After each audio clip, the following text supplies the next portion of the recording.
That's right. Greetings, fellow armchair Imagineers. Tiki here. And Blue Dragon 5.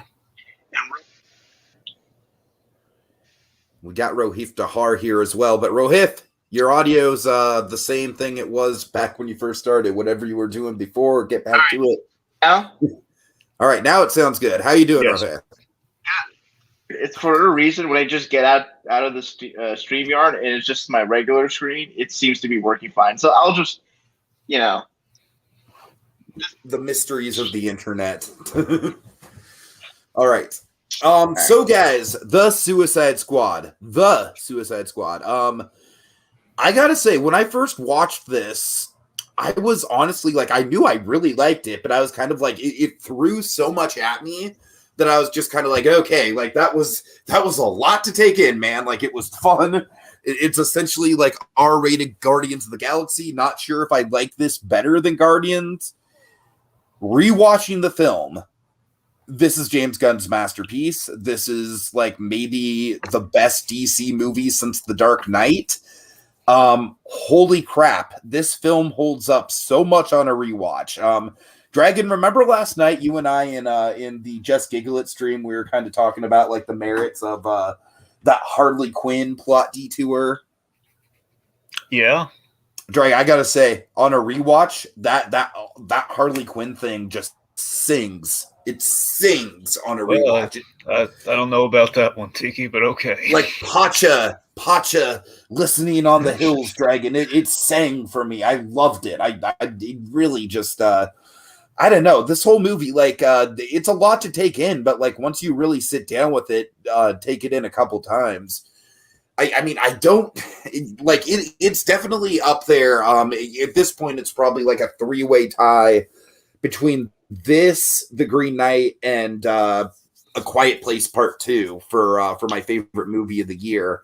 All three of those I really love for different reasons, but honestly, this probably. I would say this might not be the best of those three cinematically, but I will say that this is easily the most rewatchable film that I have seen in a long time. Like, I watched this film twice today just for the fun of it. And my God, it's been a long time since I've just been able to be like it's probably been since like Into the Spider-Verse, where I just went back and just kept watching a movie over and over. It's like, like my past favorite movies of years, like those stuff like The Lighthouse, stuff like Another Round. These are movies that I really love, but they're artistic statements more than they are just like popcorn entertainment. And I feel like this movie is kind of like the perfect match of popcorn entertainment mixed with an artistic statement. So I'm on board. All right, we got that guy yet again. He says, R.I.P. Milton. Indeed. I just want a Weasel movie where Weasel beats up with Milton. All right. The movie definitely jam-packed, but it's so much fun. Absolutely loved it. Thankfully, it helps you forget the first one even exists. Indeed. Question is, who's Milton? Who's B? All right, call back. Okay, Rohith, what do you think of it? really enjoyed the film after watching it the first time, and I felt like the high carried me to, in my opinion, ranked it as like my favorite DCEU movie. After going through that community watch stream through the Geeklution channel and Super Billy's points, I think more and more that it's not a bad film. It's well directed, it's well acted, but I think in terms of the potential that this movie could have been, I feel like it plays things very safe. Oh man. It's weird coming from me because I'm typically not the person to make those comments or have those takes for a lot of superhero movies.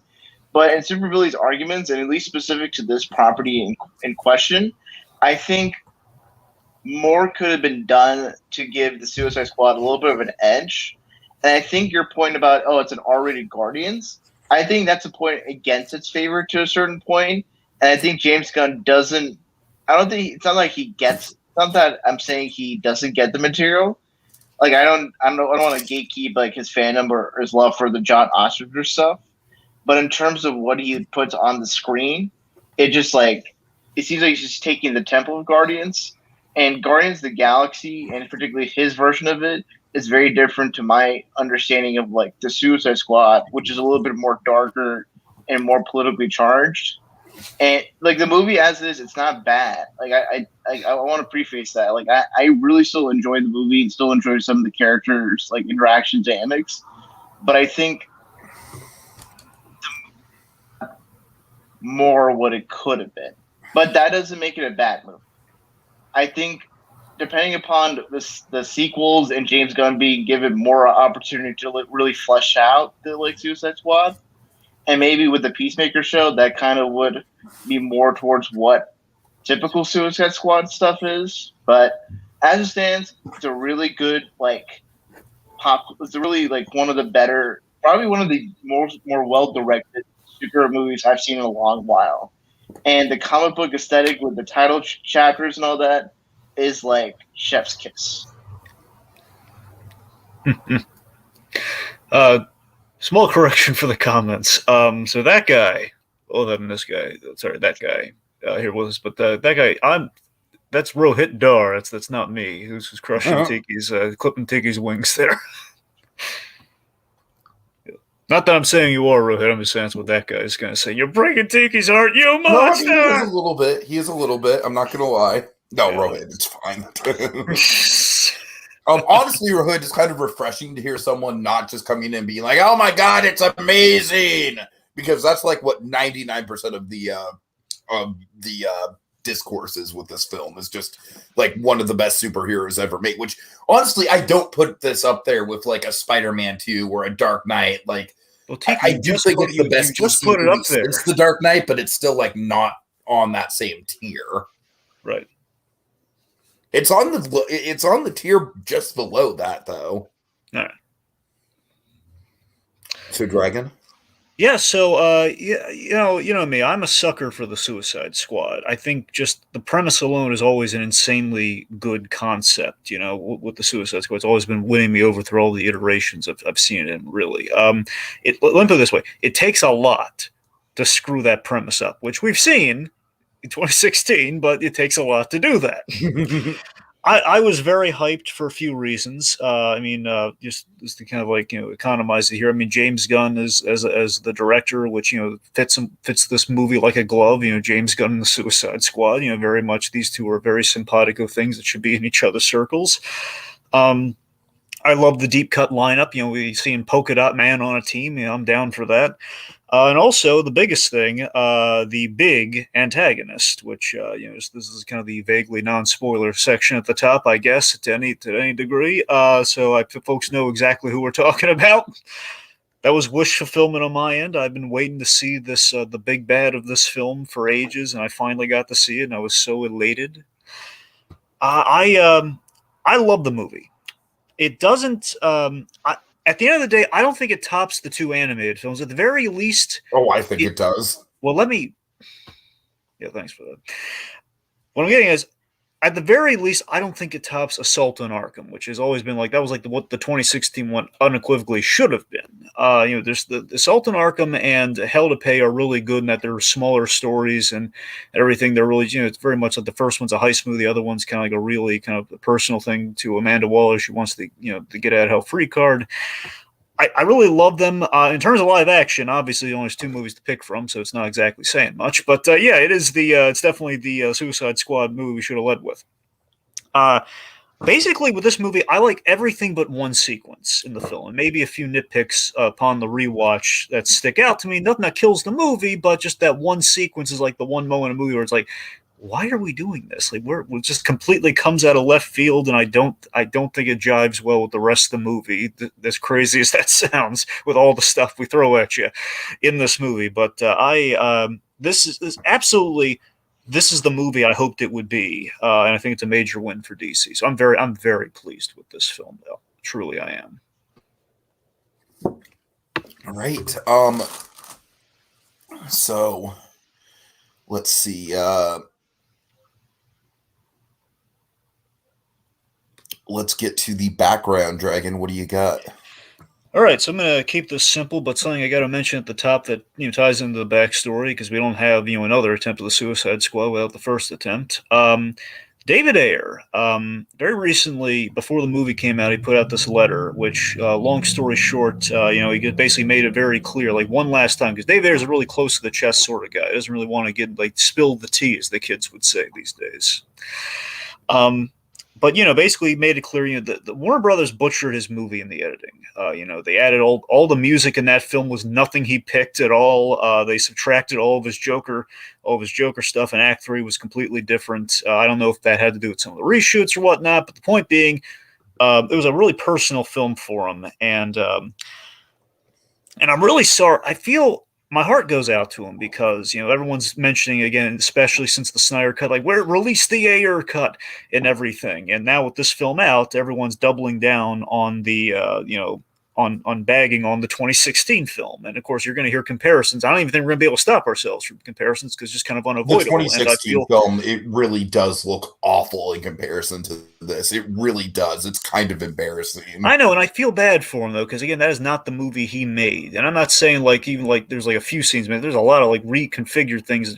It's like I can't say that David Ayer's film, even in his version of it, would have necessarily wanted or just given certain stylistic things like a tatted up Joker and everything. We don't have no bearing on how Jared Leto would have done in that role because we haven't seen the footage. So I don't know if that would have saved it, but you know what? We didn't give him a fair shot at that movie. Mm-hmm. And there are things I like about that movie, and James Gunn took the elements I liked about that movie, and he basically he kind of spun in the gold here. So it kind of worked out the way it worked out, but hopefully people will not bag as hard on David Ayer as after this film comes out. That is my hope, but who knows?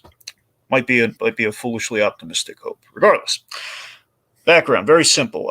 So there were plans for a sequel after the 2016 film, but they got delayed because of all the spin-offs we did, like Birds of Prey and all the Leto Joker, God knows how many Joker films were in the works for a while within that 5-year period. Of we got to do all these. Period was like a headache for me to keep up with, man. That's the thing. They had no idea what they were doing in the next kind of layout of the films, and basically Suicide Squad kind of got lost in the shuffle there. But then, as there's kind of power on through there, James Gunn basically fell into Warner Brothers' laps through a odd circumstance. It's like, oh my God, we can get James Gunn. We tried to ape his style in the first one with all the way we edited everything. To that, Blue Dragon, what's interesting, I remember, I think the leading choice before Gunn was ever involved in the picture, I remember it was Gavin O'Connor, and his big film is Warrior. And The Accountant, and I think maybe he's probably got a good word in to Warner Brothers from Ben Affleck, but not to say he's a bad director, bad choice, but I think in terms of the directors that were being considered for the Suicide Squad sequel before Gunn came into the picture, it felt like people whose filmography were slightly similar to David Ayer, and I think there might have been the same issue about them just sort of, even if they didn't have distinct visions, of just sort of, following a studio mandate. Mm-hmm. So I think through some interesting sense of irony, James Gunn being in the situation that he was in when he got fired from Guardians, it was just sort of the best decision for Warner Brothers because the first Suicide Squad movie was clearly an attempt to have their Guardians movie. Yeah. And they got the guy to do Guardians. It'd be I just imagine if say there was a sequel greenlit for 2011 Green Lantern, and for whatever reason Jon Favreau got fired out of Iron Man 2 or whatever, or Iron Man 3, and then he was slated and he was picked to do the sequel to Green Lantern, and then made it just basically an Iron Man movie. Right.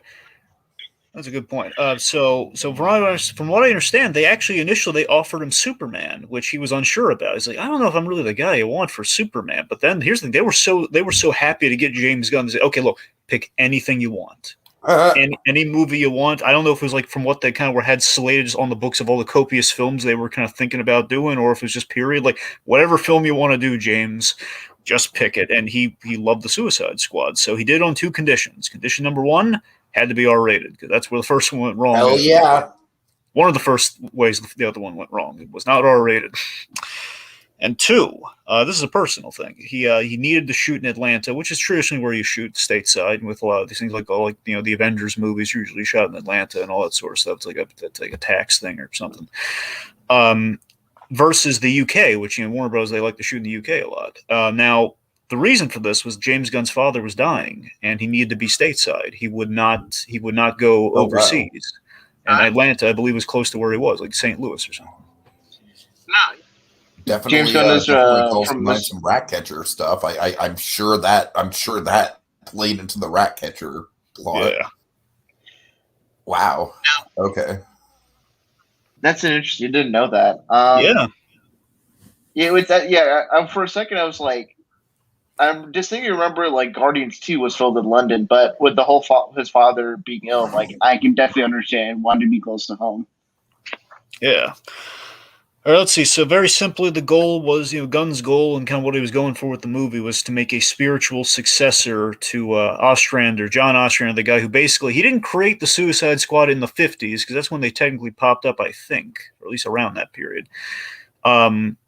And John Ostrander is the guy who basically revolutionized the Suicide Squad. He's the one bringing like Deadshot and Captain Boomerang and all those guys. So that's like it has like a run in the 80s.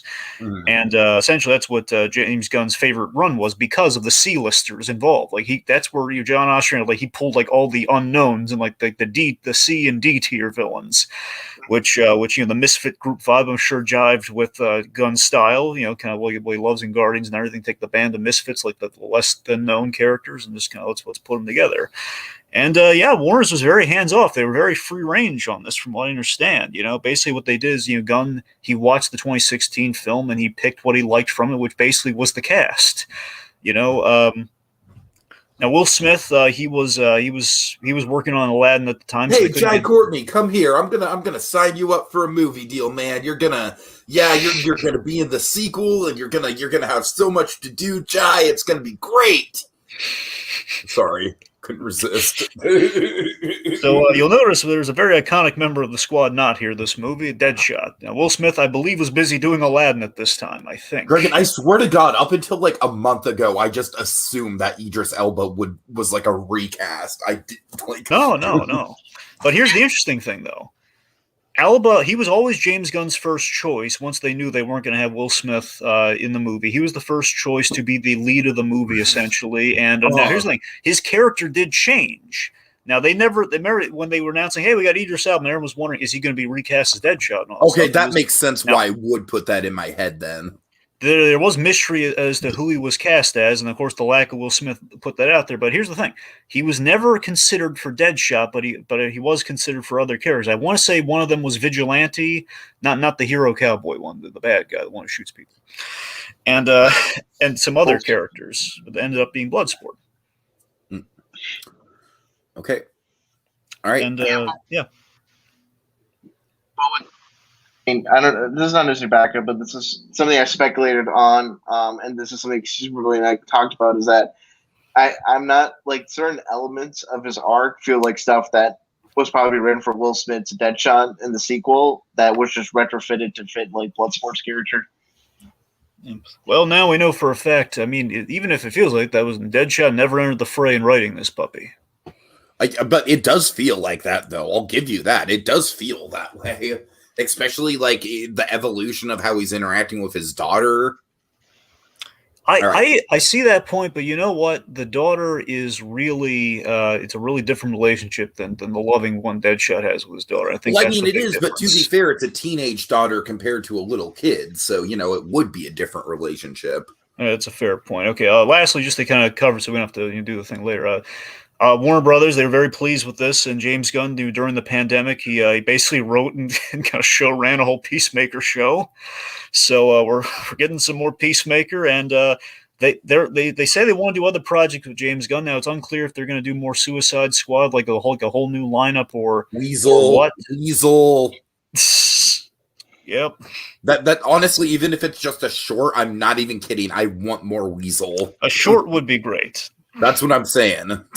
So the point being, things ended up well for Gunn on this. With the Peacemaker show and the Blue Beetle, like HBO Max movie, even though it's not Ted Cord, it's Jaime Reyes. Things are slightly looking up for Charlton Comics characters. Yeah. Yeah. Right. So really quick, we do have Super Billy in the comments. Woo. Hey there, Super Billy. Happy to have you on board here. John Kelling says, release the mustache cut, and to which I say, release the fake mustache cut. Fake mustache. Okay, John Kelling, as he says, Bronze Tiger. Let me explain this. So yeah, apparently, from what I understand, John, Gunn did not want any of the. I thought really Bronze Tiger was a Marvel character. Wasn't that what Falcon was masquerading as in that one episode? No, you're thinking of your smiling Tiger. No, yeah, you're right. I am thinking of the okay. Cole. Tiger. Okay, just let me say both of you my boys bad, straight here. Okay, Rohith, Cole Tiger is what Black Panther originally was way back in the day when he was created.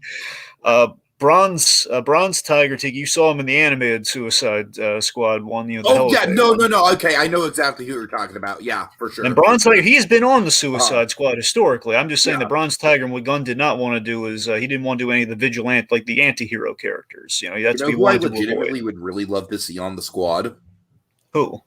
Baby Doll. Oh man, that'd be awesome. Right? Yeah. I can do you one slightly better, depending on how you feel about this. Kite Man. Well, that would be my first choice, but Gunn basically Gunn had a choice between Kite Man did enter the talks. I'm honestly surprised that Ivy hasn't been on at this point. You would think that she'd be like a studio, like, hey, get Ivy in that team, man. I don't know. Ivy feels like, I think it's you got. I don't think it won't hardly end Ivy from a studio perspective, Dragon, not necessarily like if it makes sense for the team. Oh, it's a good point. Yeah, I feel like the studio. I mean, if it's a studio mandate, like I think Deathstroke would have been a more likelier studio mandate to put on the squad than Ivy. Sure. There were a lot of really cool characters considered, which again makes me hope that if Gunn does another one, it's just going to be a completely new lineup that we haven't seen. That's what I mean, it's like I honestly wouldn't mind this being like kind of like the Fantasia of ultraviolet superhero movies, where it's like we have one or two characters that carry over every movie, and then it's mostly new characters. But even that, I'm saying, like, Gunn, it sounds like he wants to do something ambitious for a sequel, because it sounds like to me he wants to use the same characters, but obviously, logically, we couldn't, because now they're freed at the end of the movie. 4 squads. Sure, but I'm saying so long as it's new people. Sure, that's what I'm saying. I don't mind if we do another one. I think the simplest way is we could bring, like, there was talks of Black Manta and Deathstroke being in this. Like, that'd be amazing. Like, you get those guys involved. So, I mean, not to go into sequel like theorizing or speculating, but if you want, considering Starro was like is a big villain, and you want to maintain that scale, have a new Suicide Squad team be tasked to like take down the regime of Kahndaq, and Black Adam's the ruler. Nice. That'd be interesting. It's not a bad idea. The Rock would be such a huge win in such a huge financial boost for that franchise that I think I'm surprised the Warner Brothers wouldn't be like thinking, hey, we need to have Black Adam in the Suicide Squad movie immediately. Yeah, the Black Adam movie that they're doing right now has the big appeal of, hey, the JSA are in this movie. So if assuming Black Adam down the line for a sequel, like, okay, so we had the JLA and the kind of the origin movie, and now the next one we're gonna have them go, Suicide Squad by proxy. The Black Adam is the bag. That's not bad. Yeah. Get behind it. All right, so all that says, I think it's all kind of relevant here. Again, the point being, we're gonna get some more stuff from Gunn. It's the question of how much that's going to dovetail into more Suicide Squad installments, but at the very least, Peacemaker. So let's. So basically, first off, let's talk the mission at hand. All right, so one thing I want to talk about with this movie, especially on a rewatch that really worked for me, was the mission itself. Because what I love about this movie is how self-contained it is. Gunn gets ambitious with how he tells the story, especially like the fake out at the beginning. That's some really ambitious storytelling. But the ultimate plot is a very simple, just like, okay, like the government on this island nation is holding a super dangerous thing, and we have to go in and we have to destroy it. It's like it's such a good point A to point B story, and I think I don't know. I just think like And the island location as well. Dragon, you know I'm a sucker for island locations. There's something really special about this island location to me. It's a small reference, but I love it. Amanda Waller sends a Suicide Squad to Corto Maltese, and Corto Maltese is a Dark Knight Returns reference. Oh, really? Yeah, remember it's the nation at war, like kind of the fill-in for Russia in that story is Corto Maltese. It's Cuba. Oh, I'm sorry. Well, I'm here. I mean, now they made it. I'm saying then it was Russia. I could have sworn, but maybe you're right. But yeah, I think Corto Maltese, it works really well as a setting. Like, I think it pops so much more than just like the generic city setting of the first movie. Because of course you've got all those kind of like that jungle warfare feel. It almost kind of has like a Vietnam kind of Rambo vibe to it in some spots. It's like the more Latin American, like Spanish influence, with the flags and like the and like the language and sort of the vibe. So it's totally, totally. It's kind of like that new Far Cry game that has Giancarlo Esposito as like the villain that rules an island nation. That's funny because Michael Mandow was also a Far Cry villain. Really? Mando's in it? Well, no, he was in Far Cry 4, I think, right? Rohith? He's in...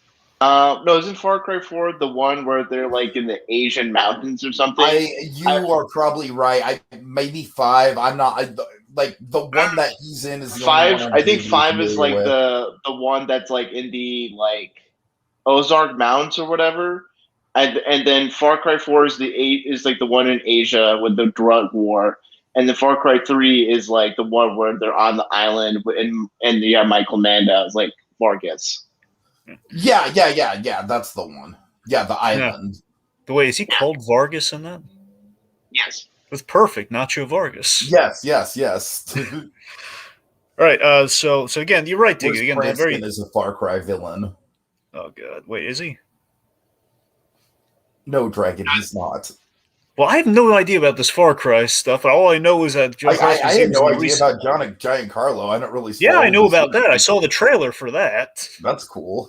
Yeah, it's awesome. All right. Anyways, enough about Far Cry. Yeah. But you're right though, Tiki. The plot itself, the mission itself, very straightforward. Amanda Waller sends them to Corto Maltese during regime change. They got to find the Thinker, use him to infiltrate and destroy the very old school Nazi era lab, Jotunheim. Scrub all traces of Project Starfish, aka Starro the Conqueror. All right. And then of course the movie kicks off with a literal bang. Oh god, I love this opening sequence so much. To me, it honestly might top the openings for the 2 Guardians movies, which that's hard to do because I love both of those openings. But let's go through all the characters. Basically, I was gonna, like, what? I'm sorry, Tiki. I wanted to talk about Starro for a bit, but oh, I'm sorry. Go ahead. Well, yeah, Starro. For years, I was kind of hoping that Starro was going to be the Taika Waititi role.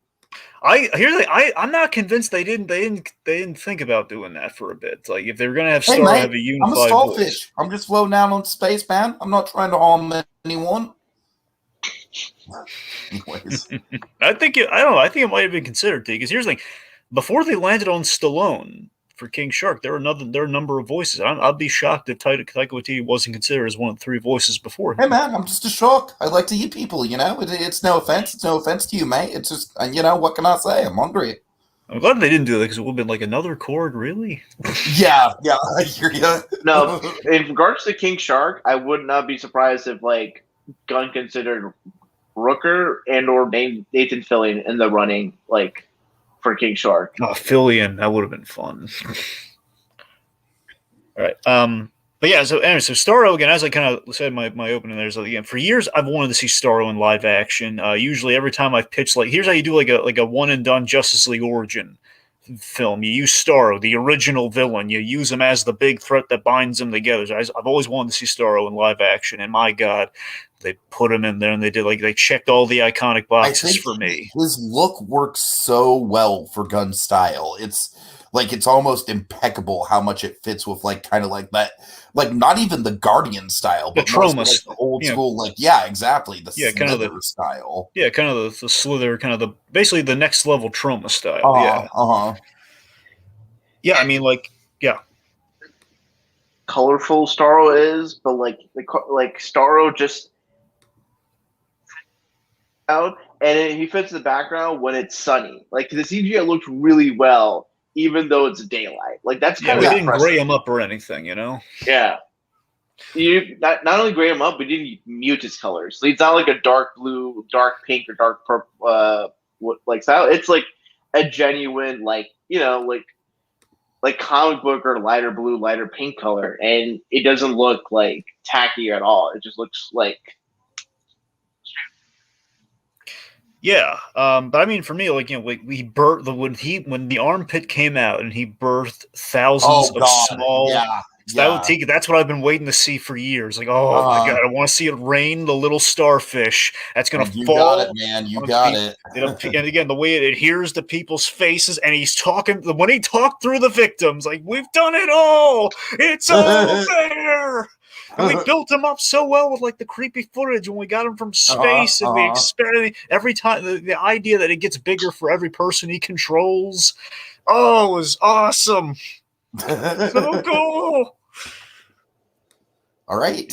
Yeah, he's definitely I mean, it's such a night and day difference with the villains, right? If anything else.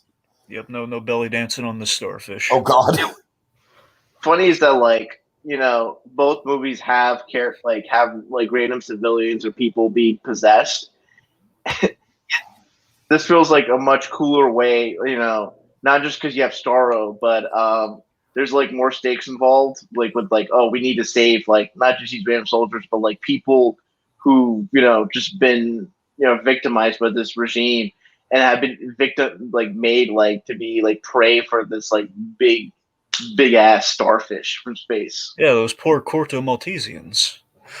Yeah, and of course that leads to what I think is a pretty definitive Suicide Squad moment of them kind of turning their backs on Waller, marching back into battle. I don't know how comics accurate that would be, but for me it was definitely a fist pumping hell yeah kind of moment. It was, and I was wondering for a moment, because I didn't check the runtime, but a part of me was, is Gunn gonna be gutsy enough that he's gonna they turn around and they all their heads blow off? Can you imagine? That's what I'm saying. How would you have felt about that, Tiki, if that happened? Fucking Shazam shows up and stops Starro or something like that. Starro. No, not even that. Waller kills the disobedient suicide members. But Peacemaker shows back up and shoots them all, and then Starfish, and then Starfish is taken captive, and then that sets up a potential random Justice League movie where the Justice League tries to liberate Starro, and it's it's a horror movie The Thing, and each and one by one each Justice League member is taken over by a starfish Starro. And there's one member who's trying to evade them. Oh, I love that. Oh, so give that to me in the form of Guillermo del Toro's Justice League Dark. Even though I know that's not actually Justice League Dark, and what Justice League Dark is, just sounds like something Guillermo del Toro would be good at doing. So there is something I called in the movie. I was really because it made sense. I'm not just trying to lord that or anything. It's just the way we used the Thinker was really good. We had the Thinker, and we used him as a means to control Starro, which makes sense. And not only did we it's not as an effective use of the Thinker and kind of Peter Capaldi, but we gave him that great speech, where he's calling out Waller's shadiness. And we have the big reveal that the U.S. had a big role in this Project Starfish. They're the astronauts that found him. And we pawned him off. We hit him on Corto Maltese to cover ourselves with the deniability. And Waller's just covering her tracks. Yeah, that was a good twist. Certainly better than just like, oh, Waller needs a ride. That's why they're on the mission. Yeah, this all plays a heck of a lot better. And again, it's a lot more on brand for Waller than that, because Waller constantly, and even look at the animated ones, you always have a member on the team that Waller is given a second objective to, which in this case we did through Peacemaker with the patriotism. Sure. Yeah, and again, I like that. Here's I love this as the question with the Man Waller too. Is like, who's the bigger monster here? The monster that's been tortured into, like, I was happy when I was drifting through space, the giant tortured starfish, or Amanda Waller, who gets love knocked that out. this film forms that question, and it's totally ambiguous. I mean, Amanda Waller has to get knocked out by her own people because she's gone that far. No, let the evil starfish wipe out. Like, the U.S. might see that as a plus. Like, yeah, we wiped out the potentially dangerous nation. Starro was able to survive in space. Who knows if Starro couldn't just, traverse through water and just, like, land on American soil. Like, imagine Starro showing up in Florida. Oh, Jesus. It's a small world after all. All right. Guys, I think we need to transition to the characters because we've got like 14 of them to go through. You're right. Well, remember, a lot of them aren't really going to be around for a long time. I know. But okay, don't get too attached, folks. Let's go first to Savant. Yes, so Savant, of course, Michael Rooker, James Gunn's Lucky Charm. I was so happy to see him as the movie the character opens on, or the character the movie opens on. Sorry. Yeah, to echo your sentence earlier, I love how we open this movie so much. It's a brilliant subversion that sets up the tone you want for the Suicide it's like Squad. It sets up Savant as like, okay, this is a badass. Like, this guy is going to come in, kick ass, take names. He's going to be unstoppable. Like, I love this. We betray his whole namesake so wonderfully. Where again, Savant means he's good at stuff. We set up with the ball and killing the bird and everything, but he freaks out and he panics. And and I love this just to show you how much James Gunn loves working Rooker, and just kind of almost the Sam Raimi dynamic he has with him here of like, what, we got to demonstrate the bomb in the head thing. So let's blow up Rooker. The top of the movie, we'll give him the cool death. Yeah. I mean, it's like just the whole thing with we'll go through all the characters individually, but just overall that whole B trade and just that massacre right at the top, and then going into the punk rock song about all the people who have died. It's such a great James Gunn touch. They have like their own Deadpool going on. Yeah, who's exactly. Gonna die, which I think is just so hilarious. I love like the clerical side of Waller's minions. Like, okay, well, we're gonna bet on and who of these yahoos is gonna die first. Those characters also really shine on a rewatch. There's so much stuff going on in this movie, like just in the background. There's so much to kind of like take in. Yeah. It's just like that's like the little bit that's like the love the black humor in regards to like the staff just making bets. Like, they're basically the audience members, making the bets on all those characters. So that was a nice touch. So one of the guys on Waller, the lead guy of Waller's crew, like the guy with the beard, that's Steve Agee. Now, Steve Agee, he was in Guardians, and I think he's one of like the recurring kind of gun players. And actually, he did the mocap work for King Shark. And a lot of people thought he was going to voice King Shark before Stallone was announced. And he plays a character who it's unclear if his role is exact, because he looks exactly like the character. But John Acomos, if I'm saying that remotely right, that guy's the warden of Bell Rev, and basically the figurehead warden that Amanda Waller controls. Like, that's how she gets the prisoners to this guy. So I don't know if he's still the warden in this religion or just the guy in a chair. I don't know, but my little headcanon, I like to think just the way Agee plays this guy, I like to think he's like an homage to John Ostrander, because he kind of reminds me a lot of him, and his first name is John. Right. I got nothing. No, I'm just that was a little headcanon. I mean, it doesn't matter, but there's the neat little John Ostrander cameo in the beginning of the movie. Yeah, we make Ostrander the guy who puts the bomb in Savant's head, which is really cool. Like, he's the old guy who injects the bombs. It's really cute. Yeah. All right. Yeah. So yeah, with Savant, of course, you know, we introduce him, like I said, is just kind of like this badass. It's like he's so heartless. He'll kill a damn bird just for flying into his cell, you know. That bird's gonna get the last laugh. Also, another thing I want to add, just in regards to just how the movie starts, it feels like the music cues and like the not just the choice of music, but also when music drops in this movie, feels like James Gunn looked at the mess of like the score and the soundtrack for the 2016 one, and it's like, I'll do better music and more subtlety when music drops, or at least as subtle as one can be with Suicide Squad. Mhm. Yeah, like starting with Folsom Prison Blues, like you would think that would seem on the nose, but the way the movie opens and the song doesn't linger too much. Whereas I don't want to I really shouldn't be making so many comparisons with the 2016. The 2016, like it just felt less like a movie and more like those YouTube videos where you just have like montages of like character scenes throughout films or a TV show played to like a specific song. Yeah. Like James Gunn, like Edgar Wright, really knows how to use music and just overall sound well in a movie. Totally.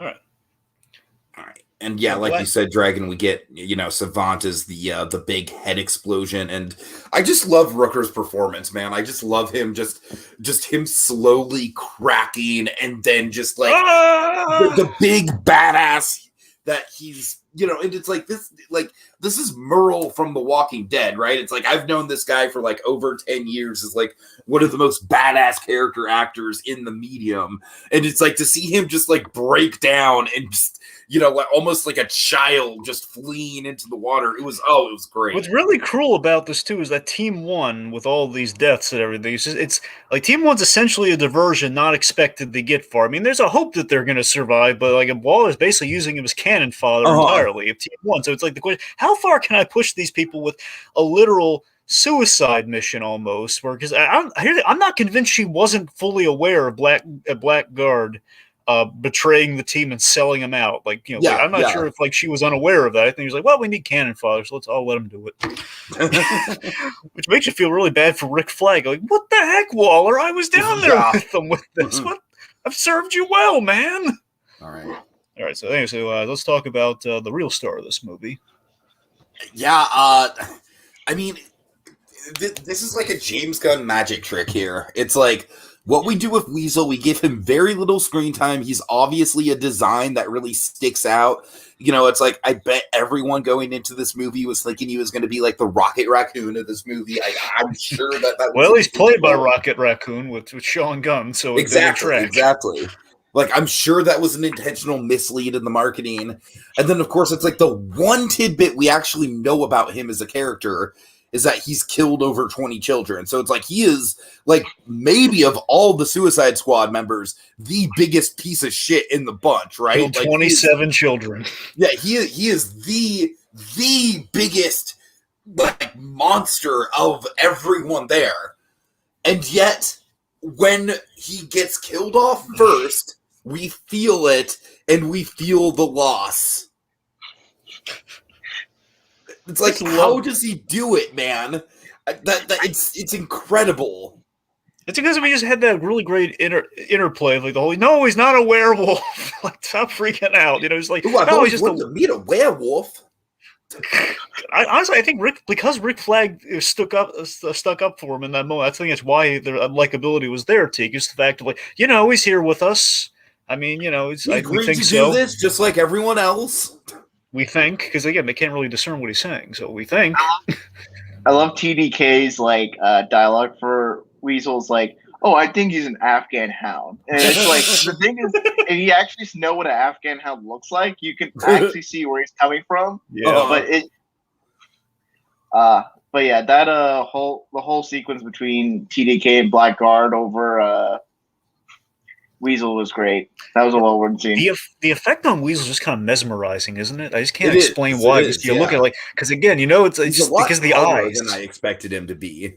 Yeah, I don't know. It's like I love it. He has like a pot belly. He's got like the bugging out eyes. The way he moves is great. And of course, shocking. And of course, as John Kelly saying, "Did anyone check whether a weasel could swim?" It's the dumbfounded, God. No. What I love about that is, like I said, it's like this character was clearly built up to be like, like I feel like going into the movie we had two potential fan favorites, King Shark and Weasel. It's like they were both like, the gimmicky CG characters who could potentially be lovable. They very much feel like King Shark feels like a Groot equivalent. Weasel feels like a Rocket equivalent.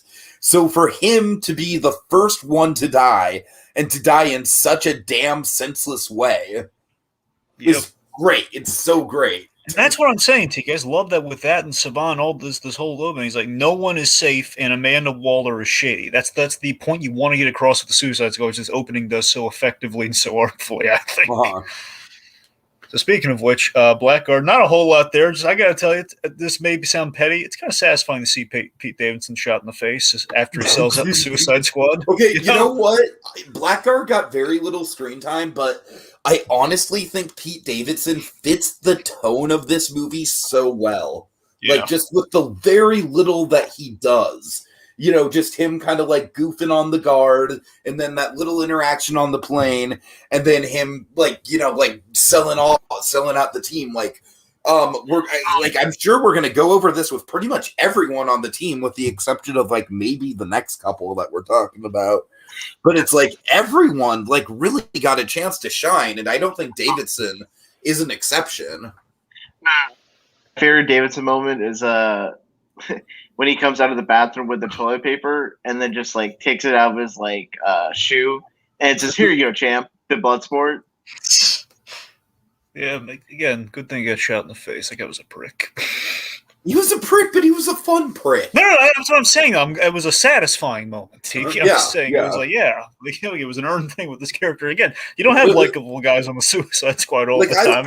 I'll say this much: like, I would not be opposed to Pete Davidson being in the next Guardians movie in a bigger role. That'll be a question of like, I wouldn't want him as Adam Warlock, but sure. As Adam Warlock, oh man. Well, no, I wouldn't. I'm not saying as Adam Warlock. No. Well, no, that's what I'm saying. I don't really know who he'd play. We all know that right. Fillion is going to be Adam Warlock. Wait, that'd be great if they announced that. Wouldn't I'm not. Like, it's not announced, but like we all know that'd be the perfect casting. Yeah, well, again, they keep trying to put it. They almost made him a big character in the MCU, but then they kind of chickened. They had to cut it, so he's going to play Wonder Man. But anyway, sorry, I'm getting off track. Let's see. I'm sorry, we have some comments here. John Coe says Pete Davidson is Cosmo. Yeah, I could see and that. Cosmo the space dog, Howard the Duck's enemy. Yeah, I could see that. Let's see. The Last Man Standing, Weasel. Let's see. There was Super Billy. Because we spoke of the trauma thing earlier. He said, "Speaking of trauma, did you guys spot the Lloyd Kaufman cameo?" Yes, I did. He's in the bar along with Palm Kempton. Yeah, the one who plays Mantis in the Guardians of the Galaxy movie. The two of them are in the bar scene. Oh, nice. Yeah, I missed it, but yeah. Cool. I've seen Lloyd Kaufman in so many documentaries. I know that face when I see it. Oh my God, there's Lloyd. James Gunn's mentor. There he is. All right. Let's see. Next would be Mongal, right? Yeah. Who do you think is more skilled, Peacemaker or Bloodsport? Bloodsport. Bloodsport, yeah. But all right, so I think Mongal is probably like the most throwaway out of all these guys. Yeah, the diehards are not crazy about how easily we killed off Mongal. She's like depending on who you ask, she's the daughter or sister. I like the sister version, but the point the daughter or sister of a big Superman villain named Mongol. So she's pretty much like Gamora. I mean, depending on who you ask, yeah. I mean, again, I think technically, here's the thing. My version of Mongal, from the animated stuff, is the sister. That's what I'm used to, but. That's just me, though. I think technically it's his daughter in most cases in the comic. So, but yeah, basically kind of a lowering her. But I like the idea, though. She just got really gun-ho and she overshot the helicopter. Basically, if you're going to kill her off, she's burned alive really horrifically, and that's what wigged out Savant. It is one of the more memorable deaths of the opening. I will give it that much, yeah. If you're going to freak out Savant, she doesn't really have any personality, but the death itself is memorable. Yeah. Agreed. All right, let's see. Then we have Javelin. Let's see. John Kelling says, Mongol lived as she died, screaming to death while on fire. Yep, pretty much. Well said. Javelin, one of my favorite Harley jokes in this whole damn thing comes right at the very beginning when she's flirting with Javelin and she's like, I gotta say, I love your accent. And then Javelin's just like, all American women do. You're right, because we don't got none. She says with a very heavy Brooklyn accent. So I feel like Javelin is, first of all, he's kind of a little bit of a flag to plant with the whole Harley getting infatuated with people that we'll kind of explore later on. Secondly, like, obviously the dude himself is like, Dragon, you know, like when I was, when we were speculating on who was going to die, like this guy was like my number one pick. I was like, there's no way this guy's making it out, and so I was not surprised in the slightest. But I do really love how the Javelin itself kind of becomes a big, like, crux of the movie. Yeah, I love that as a runner. Like, he died before he said what it was for. What's it for? I just love when she's, like, yelling at the guards, like, this is so frustrating. He just told me to take the Javelin, but he didn't say for what. Yeah, John Kelling's making a point here as well, Tiki, to your point, with that, your name is letters, and that, there's like, he had a lot of the fun dialogue on the carrier. He did. He got a lot of the carrier's a great sequence, man. It's like, the carrier is like James Gunn at its best. It's like, it's basically like James Gunn in like character development speed run mode. So, speaking of your name is letters, we should talk about TDK. God. Oh, man. Nathan Fillion. I love me some Nathan Fillion. I wish he had a little bit more to do, but he does get the awesome reveal, and his death is just super silly. Did you? I'm wondering if you came in without the spoiler ticket. Did you know what his power was? No, I did not. No. Awesome. I have no idea. I was trying to figure out what TDK meant. I was like trying to like put it in my head. Yeah, I think if I recall, again, he's called the detachable kid. Like, he used to be like a sidekick or like a kid on a young team, and basically when he grew up, it's like kid, that's why he turned to like the TDK. Just this useless. I mean, initially I thought, oh man, it's gonna be awesome. He's gonna like throw arms at people. He's gonna grab guns and stuff. Like, no, he's like kind of like a wet fish almost. Like grab at the guns, and this is hilarious. A detail. Rohith, I don't believe I caught. I was pointed out to me during the view thing that we did with Super Billy. He bleeds to death once he's shot in the arms and everything. Oh yeah. Basically, that's how he died. Like it's the fact he felt all that pain through his arms being shot. Yeah, exactly. Died. It's like the phantom pain. Yeah. Yeah. Oh. All right. Then the most shocking death of the whole film for me. Yeah. Brutal. When there's just a shot that just lingers on him, like I just see him like bleeding internally. Like, man. Yeah. All right, so Captain Boomerang. I mean, it's like up until the end, they do a good job of like thinking he's gonna make it out, right? Because it's like, he's one of the most confident people on the plane, and he is actually kicking ass at the beginning of the fight. Yeah. He's nicing people with the boomerang. So I mean, it's very much just like, oh, you think just because they were in the first film they're safe? Nope. I mean, Tiki, this was so shocking to me because, like, it's like an unwritten bylaw. Like, anytime you do a Suicide Squad story, and you traditionally Captain Boomerang's on almost all the teams all the time, it's like, you don't kill Captain Boomerang. Yeah, we did totally. It. I mean, again, what we got of him was awesome. He had like the glowing. I mean, he's in a perfect costume. He had Jai Courtney coming back, and he had like the cool glowing boomerangs. I mean, he was doing what Captain Boomerang does. He was stirring up things on the carrier, like making fun of Savant and everything. He was stirring the pot as he's wont to do. And I love how torn up Harley was, like, Boomer. Then I love the Boomer nickname, by the way. That was so endearing. I love that we see the arm holding the boomerang as like when we go back on the beach to the crane sequence. It's like, oh, poor Boomer. Yeah. Javelin wasn't on the team. I would not be surprised if there's a version of the script where like Harley takes Boomer's boomerangs and like as a memento and then uses them in like the final fight scene. Yeah. You know, if Yeah, I Deadshot can was see in this that. movie, he would have done that too. He would have taken those boomerangs. Let's see. So just before we transition to the other squad, what do you guys think of that opening montage, the punk rock song? I thought it was like classic James Gunn opening credit sequence. I loved it. Minute the credits form in blood. And honestly, just all these chapter headings and like all that was just really good. Mm-hmm. Yeah. You caught the it sort of reminded me a lot of like Darwin Cook's Despair run, the way he did creative title chapter title reveals. Yeah. And I really do appreciate I think my favorite title section in the film is like where they get out of the armed vehicle, Peacemaker, Flagg, and Bloodsport, and it starts up as Operation Jotunheim, and then switches to Operation Save Harley, just Yeah. like with it there. I mean, my favorite's when Polka Dot Man just kind of falls into like "Bring Me the Heads of the Suicides" when he falls head first into the credits and they're still there. That's really funny. I think before we transition, remember we have 2 people left. Well, yeah. I'm just saying those 2 people are like. Oh, right. Yeah, they're gonna transitioning from the deceased. Sorry. Yeah. Well, this guy is going to be deceased, but not for a long stretch. Rick Flagg, most improved, easily.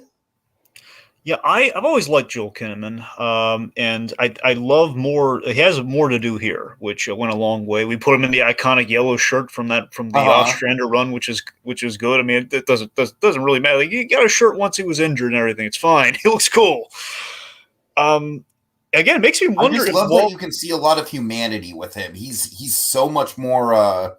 He's so much more well developed. And I liked him in the first movie too because of the Deadshot. I did too. Dynamic. But you're right, though. He sang a lot. Well, this is where I'm getting to the Pacha thing. That you're like, this is where it sings just right with Rick Flag. Like, yeah. You know, where I like the notion here that you get a sense that he's been on a number of these missions. Like Waller sends him essentially on the decoy mission where he's probably going to die. Right. And imagine how he feels about that. And just the fact that he has like a familiarity with Harley Quinn. The fact that, you know, I think the great thing with Rick Flag that you kind of have in the movies is that he grows a fondness for members of the team that survive on these missions. Ergo, he and Harley Quinn, they kind of have an unspoken kind of loyalty there, you know, where it's like there's almost like a brother-sister thing going on with him, which you kind of like. You know, and there's the fact of like, you know, Rick Flag, he's been just kind of taken the bat so much. He's seen so many atrocities, and Amanda Waller's role in like trying to cover up this thing where like, you know, women and children are being killed by the starfish thing that they had a hand in. She's trying to cover that up. We get the patriot, you know, the true patriot of Rick Flag really coming out there and putting that up against Peacemaker. And I thought that was all really good stuff. And his death was utterly shocking to me as well. Like, oh man, we killed Rick Flag. I don't believe it. I think was easily the saddest of the film, like by a long shot. And no pun intended, my heart broke for that moment too. Like, you know, brutally we killed him. He's killed by a guy who was wearing the traditional red, white, and blue. Yeah, and a guy who respects him. Like Peacemaker did not take any glee in killing Rick Flag. He really respected him. He idolized him almost. Yeah.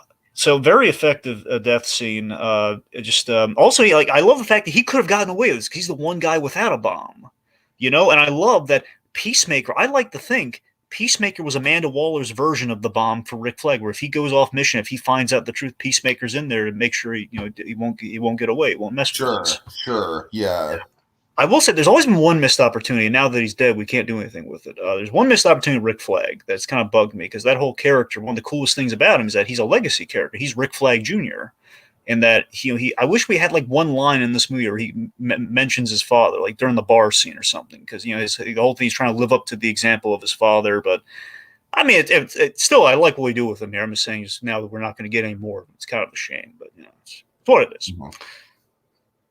And so poor Flag. We're gonna have to, kind of fold up that flag and kind of mourn him, but. I guess we should transition to the big HQ. Harley Quinn, pleased to meet you. Easily, to me, I think this is the best Harley. For a hot second, I thought you meant the people in like the main like support staff headquarters, and it just took me like a second too late to realize you're referring to Harley Quinn. So, sorry, moving on. Yeah, I should have realized. I swear to you, Red. I was thinking, maybe I should have phrased this HQ, but then it's like, no, who's gonna think I'm talking about headquarters? But no, it's a good point. They actually do have a headquarters in this movie, so I didn't think that went through. But yeah, I would say this is the best of DCU Harley Quinn that we've got. We finally put her in we put her in a solid costume with the Arkham City suit. I think she has a fun performance that she's refined over the movies. Uh-huh. Yeah, and of course, I mean, very much it's kind of like all of the Harley Quinn animated series. I think there's, I am excited to defend Justice 2 outfit. I'm sorry, what, Rohith? You mean 2 outfit for Harley Quinn in this movie? Yeah. Let's see. But so T, you want let me lay out my flaw. I think tell me if this is the flaw you're talking about. You want to defend? Okay. So the one flaw of the film for me with her, I love the Harley stuff with one exception, which is my one problem with the movie, is that her and Presidente Silvio Luna, that whole thing, I don't have any qualms with the romance or like her big. It's one of my favorite scenes in the movie on rewatch. I will go that far. I just want to be clear though, there's like 2 scenes though. Okay, I know you and I are on the same page with the Louis Prima thing. You're not talking about the Prima thing, right? I actually like the stuff with the president a little bit better than the Louis Prima stuff. Yeah, well, here's my problem with it, okay? The problem I have is that just, like the whole courtship of the president and everything, like basically from the moment she puts on the dress to when she shoots him, is it felt like a fantasy or like a hallucination that never paid off. It just felt remarkable, like something's kind of off here, and I think it's supposed to be intentionally off, and then nothing. It's like that. All that craziness actually happened. Why are we doing this? This doesn't make any sense. It's a hard sell that Harley Quinn would have like the international notoriety to be on this guy's. International notoriety, I will agree, is that was a little on a rewatch. I couldn't really find a good explanation for that. I wish they would have. I wish they would have maybe fleshed that idea out a little bit more.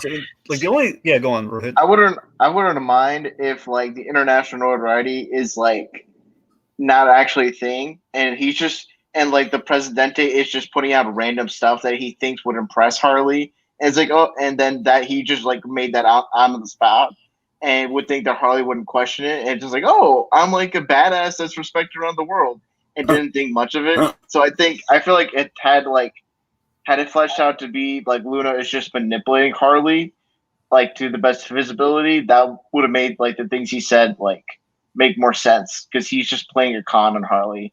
And I think you would have and having Harley like realize it and see what he really wants to do, I think that would have made the scene like a little bit more smarter in that regard. I think you're right about that, Rohit, but still the same problem proceeds on either version of that, because it's still like he really went out of his way to, okay, well, we got Harley in a hole, just a random, person that tried to shoot my guys and everything in a hole. I'm going to dress her up, bring her here, I'm going to romance her, the lady that logically should not really have known about, but fine. My assumption is that I guess he's maybe heard about her on other Suicide Squad missions. That's the only way you get Harley Quinn national. That's the only way you get her out of the States, but. Yeah, it's weird for like a legitimate like head of state to have a romantic obsession with like a mentally ill like lady with clown skin.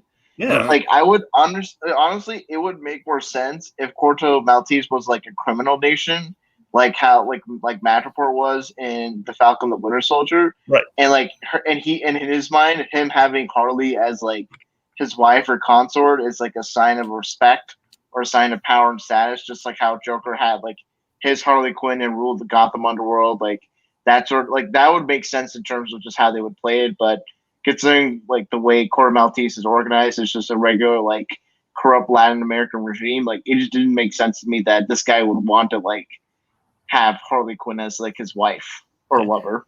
Sure. But Tiki, what do you like about this exactly? Anyway, I mean, what really it's a perfect encapsulation of her character, her growth. Basically, I just love the punchline. The punchline is like such a goddamn chef's kiss. I agree with you there. I do like the punchline. Dragon, to me, it's like I agree that like it doesn't, like, in the moment when I first saw the movie, I was right with you. I was like, okay, I don't know where this is going. And, like, even after the punchline, I was like, all right, like, I get it, but I don't really know the point.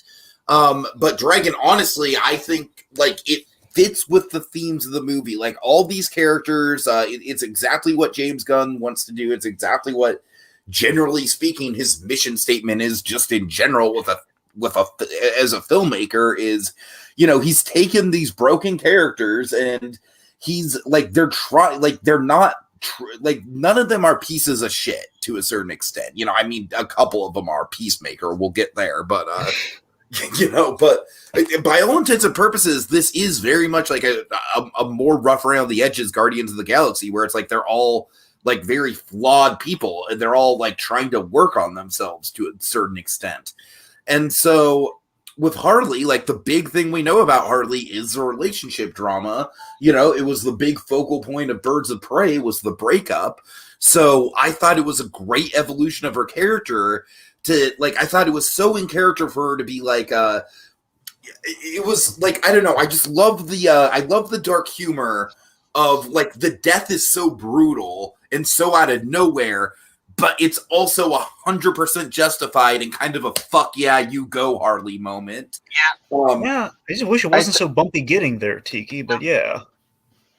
I think, like, the way that sequence goes and all that, it felt a lot like how like certain sequences in the Birds and Prey movie are like heightened, especially when it's Harley Quinn going on the particular fantasies, especially in the part of the movie where, like, there's flowers going about. So I feel like, depending on how you felt about Birds of Prey and how Harley's portrayed in that movie, kind of like determines your level of enjoyment or appreciation for, like, the scenes in the Suicide Squad movie, where it's clearly a little bit more heightened than usual. And that's because Harley, just when she's by herself, was just like a very, like, exaggerated, over the top presence in a movie that's, yeah.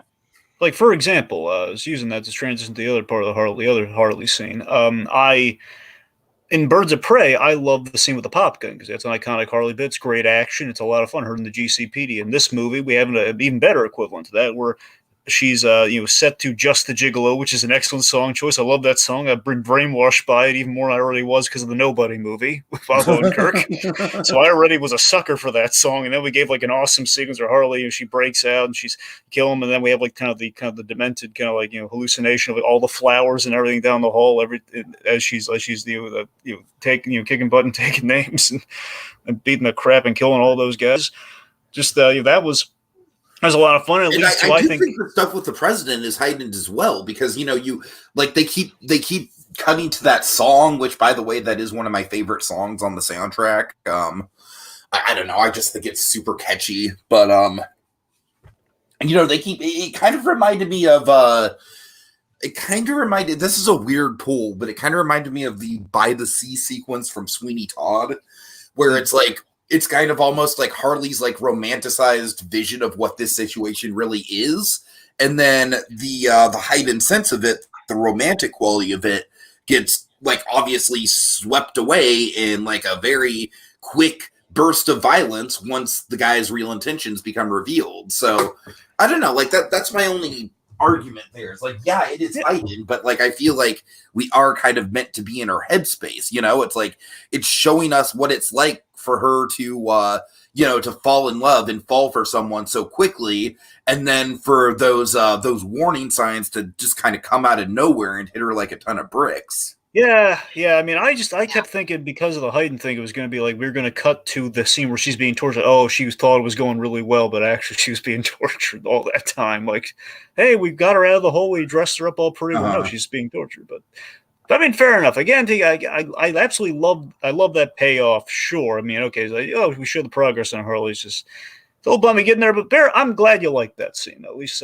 somebody liked that scene. I mean, again, what I really love, I think if you and I were also really loving the trailer stage and seeing it in the movie as well, I love even more so is the bit where she realizes they were going to save her, and that whole Nobody sequence is showing how alone she kind of feels, and like, oh, she's on her own getting out of the situation. And at the end, like, oh, they were going to save me. You were going to save me? Well, I can go back inside and you can do it. It's just a beautiful moment where, honestly, it's the simple thing of, Harley has made friends and in some cases family with the Suicide Squad over the years, and with Rick Flag and the bunch, despite the crazy circumstance. And she loses Flag and kind of gains Bloodsport in the end, and helps. She's helping King Shark. It's like the little moments that really kind of landed with me with her with this movie. I don't know. I really like those little moments. All right. Anything else with Harley? Of course, we get the big javelin bit at the end. Awesome payoff there. Yep. She used to waiting for God to tell me what to do with it. Okay, so let's move on. Bloodsport. So, the needle drop that happened when this guy gets introduced was one of my all-time favorite bands, the Decemberists. So I was very happy to hear that on a James Gunn soundtrack. It's off of my least favorite Decemberist album, but you know what? I'll take what I can get. I wonder if they have a Christmas album. What? I wonder if they have a Christmas album. The Decemberists? No, they don't. They should. That's insane. That's insane. They don't have a Christmas album. Sufjan Stevens has like a shit ton of Christmas music, Dragon. It's insane how much Christmas music Sufjan Stevens has. Tiki, we might get a Sufjan Stevens song in the holiday special for Guardians. Oh, yeah. Ooh, perhaps. Yeah, we'll see. I mean, it could be on a Zune. You don't know. Also, that guy saying, I can't believe you guys are refusing to talk about the most important character of the film, Milton. We're going to get to him, that guy. We're going to get to Milton. All right, so Bloodsport, I mean, I just all around, I think he's honestly kind of like, I look at him as almost like an expansion pack of what Deadshot's character was, right? Like, he's very similar to Deadshot, but he's just got a lot more going on. I like, honestly, I view it as like, I like that we went another way than just making him like another Deadshot, because I think I like that basically his whole shtick in the movie, his big arc in the movie is like, it's a guy. Like the starting point, Dragon. The starting point is very similar to Deadshot with his daughter and everything. Oh, You're yeah. right, the characterization is very different, and I definitely like that. Yeah. Because, I mean, here's the thing. I think this is like the coolest take on Bloodsport ever. We took a Superman villain just known for one thing once he shot Superman with a kryptonite bullet, which is already awesome. That's a great introduction. You don't need to know much more about that. He shot Superman once with a kryptonite bullet, and he got away with it.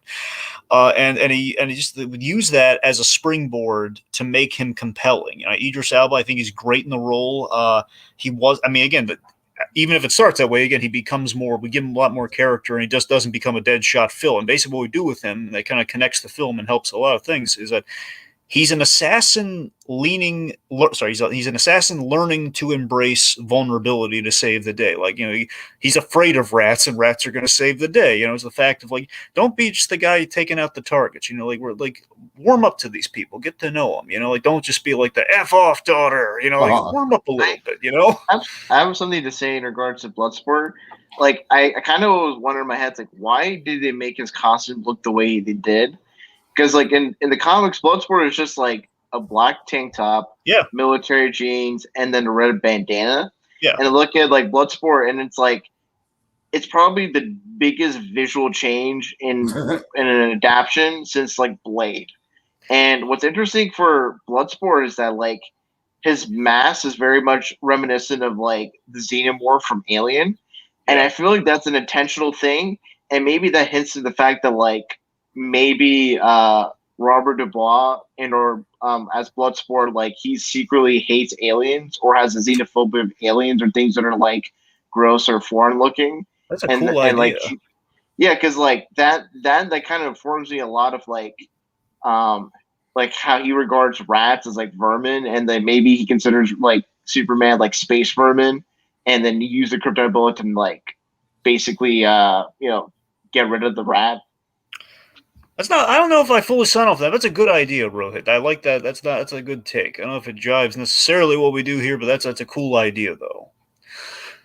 I love that. So here's the thing: we show off that in the scene with his daughter, he's a terrible father, but he takes the difference between him and Floyd Lawton is that he is a terrible father, but he takes responsibility for his daughter, whether he likes it or not. That's the kind of guy he is. Him as a father is he's basically actively trying to push her away because he doesn't want her following in his footsteps. That's how I read it. I mean, sure, it's just not as loving as perhaps like a Floyd Lawton would be to his daughter. Fuck you! That's what I'm saying. It's a real. I think it's realistic, and I like that. That was one of the moments where I was like, "Oh, it's good to have R-rated James Gunn back." That's what I'm saying. It's a great left turn from like where Floyd Lawton was with his daughter. He's always trying to please his daughter. Where in this case, like, no, don't do this, you dope. Don't steal like a stupid TV watch. It does other things. I love Bloodsport is kind of like I think that's sort of the point of his character. He's very much like the tired dad that's just done with everyone's shit, and is especially evident in the briefing scene. Like, that's one of the more funnier moments with Bloodsport.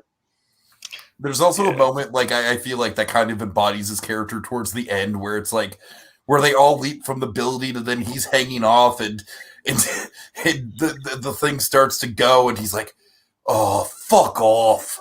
Yeah, it's just like he's so done with this. Just like I love Idris Elba in this film, but what I love more so, John Kelly saying here, Bloodsport is a walking armory. I love that we took Bloodsport again. If this is a guy who's armed to take out Superman, he's going to have the coolest next gen weapons as an assassin.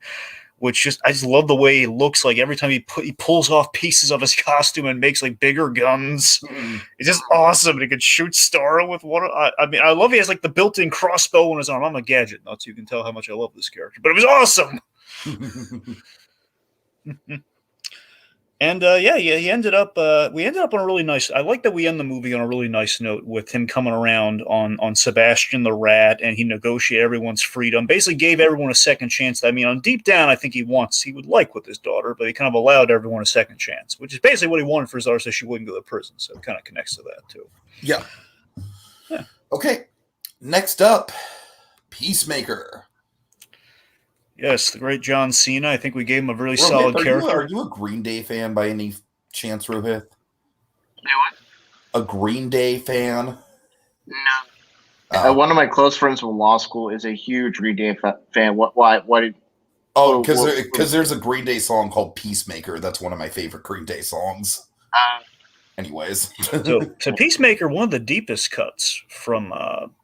one of the deep cuts in terms of the lineup here, because he's a Charlton Comics character. He was one of the recycled, like basically, DC, they had these Charlton Comics characters, which then they turned into kind of these prominent DC characters, like The Question, for example. That was like Mr. A or something from the Charlton era. And Peacemaker's like, he's a deep pool. My God, we got so much. John Cena loves playing this guy, as you can kind of tell with the whole show we have in the works here. This guy is definitely one of the characters I feel like who shined the most on a rewatch, because I got to admit, on first watch, I wasn't really feeling him as much as I wanted to, because I was just kind of like, okay, it's just sort of Cena, and just kind of like on autopilot. But honestly, I think what shines with his character is the themes of his character. Yeah, the philosophy of Peacemaker is fascinating, because he's very simply, he kills for liberty. He's violence, basically... commits violent acts in the name of liberty, no matter what. He's like a deluded vigilante. I feel like that is very much played for a joke most of the time. But then, of course, by the time we get to the final act and the big moment with him, that's when we really get into like, oh, okay, that's clearly why Gunn wanted Peacemaker in there. I don't know. I really like that. I really got into that. Yeah, like we call out like the whole, Rick Flagg's last line to him is "Peacemaker, what a joke," and I loved it. Here's what I like though. The classic thing with Suicide Squad is you have like two characters on the team who are the opposites. They're the odd couple of the group. Where you have like usually Rick Flag and Deadshot, or in most cases Deadshot and Captain Boomerang. In this case, it's Bloodsport and Peacemaker. And what I like is if Bloodsport's arc is embracing his vulnerabilities, that trying to get over his fear of the rats and everything, embracing like, hey, he's the guy who killed Superman, but he's afraid of rats. Ha ha ha. Peacemaker, on the other hand, this is a guy who is in denial about his vulnerabilities and the crazy talk. Like he's in denial about the fact that he's a crazy guy killing in the name of liberty. Like he's like, no, my toilet looking hat is cool. Like he's not going to. Irony is completely lost on this guy. Yeah, and like I said, like moments that kind of just played as like jokes on the first watch kind of got a little bit more a little bit more accentuated because of the ultimate payoff with him. So I was very satisfied on that front. And let's see, that guy says, I cherish peace with all my heart. I don't care how many men, women, and children I kill to get it. That's what I'm saying. That just defines that character right there. It's perfect. Uh-huh. And also, I love one of my favorite moments in the rewatch, every time I rewatch it, I love that it just makes the turn all the more powerful with the Rick Flag thing and how he's about to kill Ratcatcher, too, as well. Is that he has that beautiful little moment with King Shark when he makes him like a little plastic doll and like, hey, just put on the wall. You're like, right. That does happen like right before he turns bad. Yeah. Peacemaker. Oh, that's really sweet, but it doesn't look a thing like me. I like the moment at the bar where he's like, "Hey, you forgot one person's drink," and then gets a drink for Sebastian. Yeah, the rat. Yeah. Yeah, no, Rohith, I'm glad you bring that up because Peacemaker, it's like, he is probably the closest thing this movie has to a traditional bad guy in the sense that, like, he actively goes against the squad. Waller is, of course, more of a figurehead. Like, she's probably the most evil person in the movie, but Waller's more of a figurehead. The Thinker's more of a MacGuffin. Starro is more of just kind of like a natural disaster sort of character than anything that's like legitimately evil. Yeah, I mean, he's conquering because he's been basically told to conquer through all the mind control and everything. Yeah, through the years, he's basically being used as like a deterrent. So it's not really Starro's fault. He's become a conqueror. He was not a conqueror. Well, he's just floating haplessly in space. So Peacemaker is like, I would say he is the closest thing this movie has to like a primary villain, just because he is very close to the group. You get to like him. He has moments of kindness and levity, and then he still goes on to do what he does. I love just the pettiness, too, of, like, he is very childlike as well, where if, like, yeah, that's really nice, doesn't look a thing like me. It's like, he's going to say that was nice, but he's going to say it doesn't look a thing like me. Yeah. All right. Yeah. Now let's move on to, I think, what is pretty inarguably the top 3 characters in the film, starting with Polka Dot Man. I love Polka Dot Man. Yeah, Polka Dot Man is fucking awesome. I think I would argue he's the standout of the film, and there's a lot of them, but I think I think he's the standout of the film. The only reason we're not saving him for last is because technically he doesn't make it to the end. Yeah, I love so Dave DeSmulchin plays Polka Dot Man. He just pops up in a lot of stuff I like. I mean, whether it's because you mentioned it earlier, he's in The Dark Knight, Thomas Shift. He's in Gotham. He's in Ant-Man, and also most recently he played Calendar Man, which is ironic given the scene he has with Calendar Man in this movie. He plays Calendar Man in Batman Long Halloween, and Calendar Man chews him out in this movie. So I hope you die on that mission, Polka Dot Man. No one likes you. That's funny. But Polka Dot Man, it's like what they do with him is, I mean, like this guy might be like he might be the biggest deep cut that James Gunn has ever worked with. The most obscure Batman villain by far. I mean, it's big. Some people would say, here's the now Kite Man has a following thanks to the Harley Quinn show. That's why I want to see some random like animated series villain like the Sewer King or Boss Pigs. God, it would be amazing. The Sewer King and like Killer Croc hated him.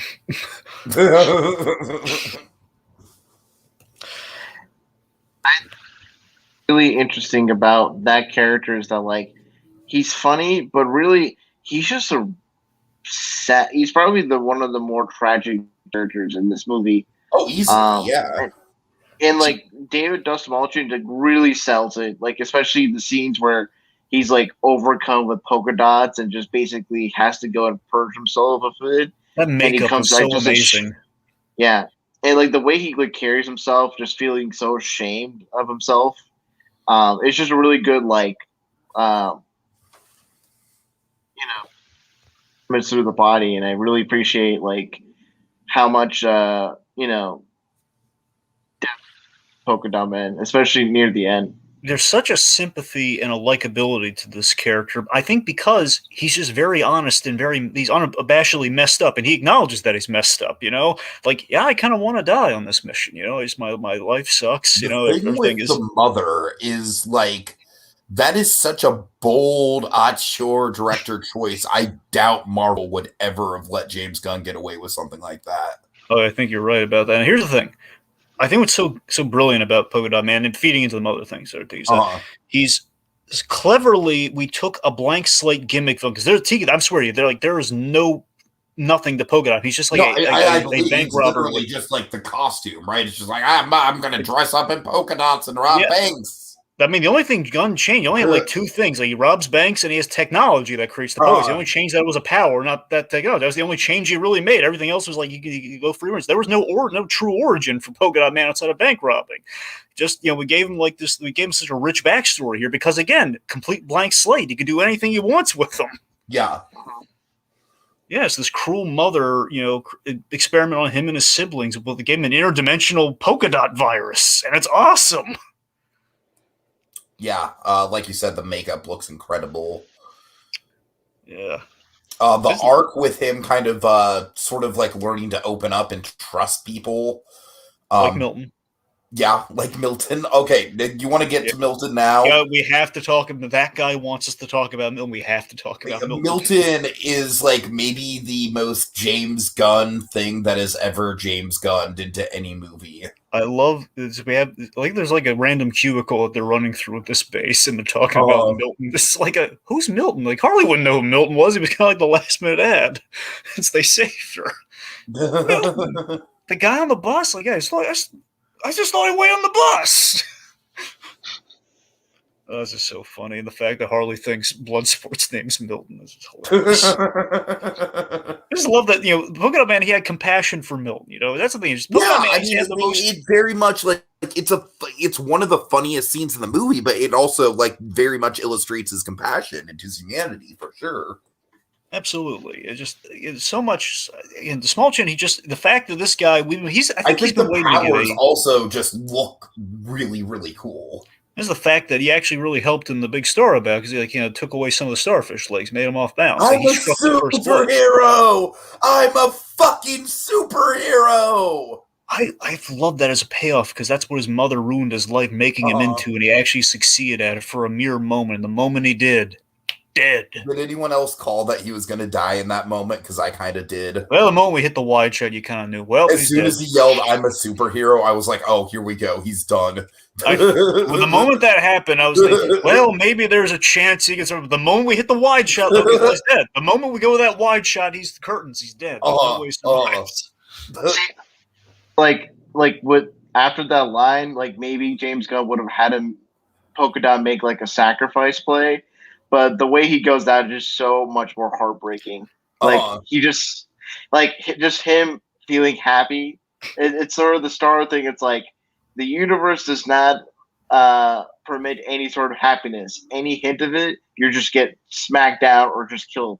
Just for a choice of a little joy in your life. Oh yeah. I think it's just so wonderful that Smolchin's been waiting to get a memorable role, and we finally gave him like an unforgettable role through one of the most obscure Batman villains. I think it's so great. All right. Anything else with him? Yeah, it's the whole thing. Like he's a failed superhero. It's a good idea. It's really good. But I just want to repeat myself. But yeah, just the Polka Dot Man rocks. The way we do him in this movie is awesome. All right. Next up, Ratcatcher 2. Going into this, all the reviews were saying she's the heart of the movie, and I'm like, how? Like she's basically Willard. How do you get that to be the heart of the movie? It's like they totally did. Yeah, absolutely. Heart of the film, along with Bloodsport, mainly in the linking of those two arcs and everything. Ratcatcher 2 is again bizarrely, it's a bizarre yet touching legacy component to this character with her father. And with the original Ratcatcher, I was like, when I heard this announced, like, wait, Ratcatcher 2? What? Right. Even John Cena calls that. Like, wait, we couldn't afford Ratcatcher 1? It's great. Like, just the bottom of the barrel. And this is what I love in the movie on the rewatch, is that this absolutely factors into the theme of the movie and what the Suicide Squad is. And that we took a bottom of the barrel Batman rogue here with Ratcatcher. I mean, it's the fact that her whole thing, the big emotional crescendo in that beautiful. I love John Murphy's score in the big moment when she saves the David Star. Can we talk about how fucking amazing that score moment is? I honestly thought it was just a random James Gunn needle drop because it felt it felt so bombastic, just like the choir and the guitar. I'm right with you, Tiki. I seriously, before we did this, I checked like the tune find and everything to see the songs, and like, nope, it was the score. I mean, I thought it was a song. Yeah, I was surprised too. You and I both had that same kind of discovery because, like, I was like, that must be just like some sort of like cool obscure song that Gunn pulled from. But no, I mean, it's like, yeah, like Murphy really went out of his way with this. It's just a great moment too, like when that score starts, and it's that big moment, and the payoff of her relationship with kind of her surrogate daughter-father thing with Bloodsport, where she's putting her hand on him when he's crouching down, avoiding the rats, because she knows like, oh, he's scared, but yes, we have to do this to save the. She's comforting him during this, and the moment that tear falls, and she's thinking of that moment with her father, we cut to Waititi as the original rat catcher, and he has this beautiful line about. If rats have purpose, so do we all, which basically means it's all about, like, the Suicide Squad, again, they're the outcast. They're like, the bottom of the barrel. They're this whole thing where it's like, if we have meaning, maybe we're not lost, even though totally, we're desperate, like we're desperate. That's like absolutely people. Like the heart of what James Gunn was trying to get at with this whole film. Yeah, it's acceptance and pride of being the lower tier. That's what the movie's right. It's about. Yeah. It doesn't bother her. She loved her father, and even though she was like, they would huddle with rats for warmth. It's like the wacky shtick. You can't avoid that wacky shtick, but she takes complete ownership of it, and your heart goes out to this character. Yeah, I just love her making that pact with him. They're going to save each other in this movie. And my God, they did. And it was beautiful. And he's petting the little rat. And as that guy says, I think her pet rat is the real heart. He is also the real heart, a little waving rat. Even Rick Flagg says, yeah. Why is the rat waving at me? Well, I think he's friendly. That rat actually turned out to be the Rocket Raccoon of the movie in some ways. Well, James Gunn literally I don't know if it's in his entire reason for rat catcher of all characters, at least in like picking him initially, but James Gunn wanted people to get pet rats instead of pet raccoons because he felt guilty about it after Guardians. That's nice. That's nice. People get pet raccoons, which are terrible pets, unless you're really I putting can the imagine effort. Pet raccoons would be terrible pets. Yeah. So this is his trying making up. Weasel would maybe be a better pet. Yeah. All right. Anyways, I mean, just like throughout the movie, I love her. I love how she acts like half asleep, and it's just kind of like just part of her power set, and like the actress really does a good job selling that. But she also has such an empathetic side to her. I love the scene with King Shark. That to me is like maybe one of the big thesis statements of the film. How how she befriends him right after he tries to eat her. I love that. Right. I love like the rat, like, he has kind eyes. He never, you son of a, like you tried to eat me, but she forgives him. Mm-hmm. So yeah, I mean, heart of the movie. Taika Waititi is awesome in his cameo. Like you said, Dragon, his line might be the thesis statement of the whole story. It's like in one moment we kind of channeled Jojo Rabbit for like just one half right. scene, but again, it landed like Jojo Rabbit. All right. So, Rohith, did you have anything you want to say about Ratcatcher 2? I think we just kind of got wrapped up in it.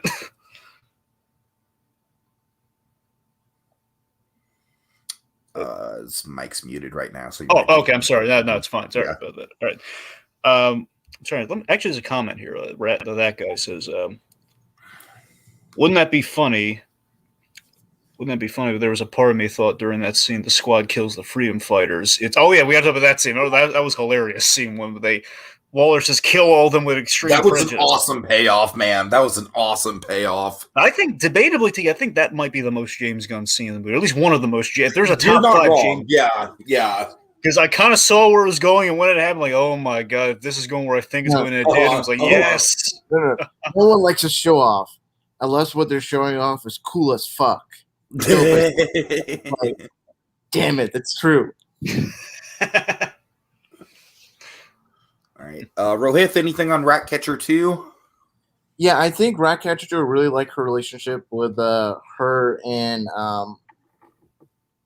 Bloodsport. Their dynamic's really cool. I really kind of wish, since this was an R rating, like she utilized her rats in a little bit more of a vicious way, with in regards.